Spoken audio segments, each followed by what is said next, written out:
Hello friends, నేను మీ Madhavi. Welcome to Madhavi Ammu's kitchen. ఈరోజు నేను చేసే పండగల స్పెషల్ స్నాక్ ఐటమ్ మురుకులు. మేమైతే మా తెలంగాణలో ఖచ్చితంగా ప్రతి ఒక్క పండగకి మురుకులు చేసుకుంటాము. దీనికోసం అయితే నేను 1 కేజీ దొడ్డు బియ్యం తీసుకున్నాను. దాంట్లో ఒక 100 గ్రాముల మినపప్పు, 50 గ్రాముల శనగపప్పు, 50 గ్రాముల సాబుదానా. ఈ మినపప్పు శనగపప్పు వేయించుకొని ఈ బియ్యంలో వేసుకొని పిండి పట్టించేసుకోవాలి.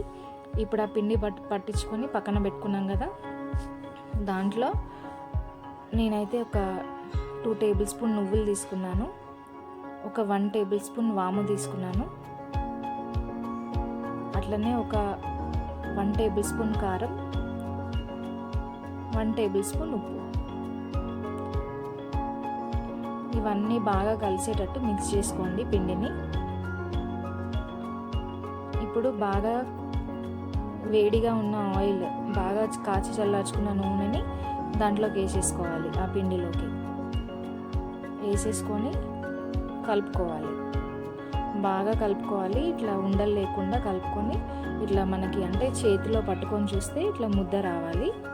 ఇప్పుడు ఈ పిండిలోనే వేడి నీళ్ళు పోసుకోవాలి. వేడి నీళ్ళు పోసుకొని కలుపుకోవాలి.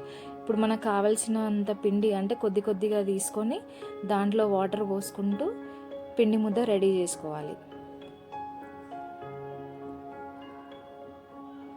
ఇప్పుడు మురుకుల పీట ఉంటుంది కదా, మురుకులు ఒత్తేది, ఆ మురుకుల పీటకి అంచులకి వాటర్ అద్దుకుంటూ ఈ పిండి ముద్దని కొద్ది కొద్దిగా తీసుకొని దాంట్లో పెట్టుకొని ఒక కడాయి పెట్టుకోవాలి పొయ్యి మీద.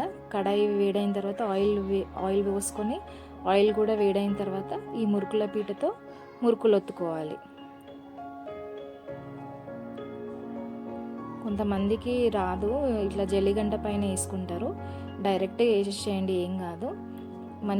ఇది మంచి కలర్ వచ్చిన తర్వాత తీసేసేయండి. చాలా క్రిస్పీగా ఉంటాయి, చాలా బాగుంటాయి మురుకులు. మంచి కలర్ రావాలి, కలర్ వచ్చేదాకా వేయించుకొని తీసేసుకోండి.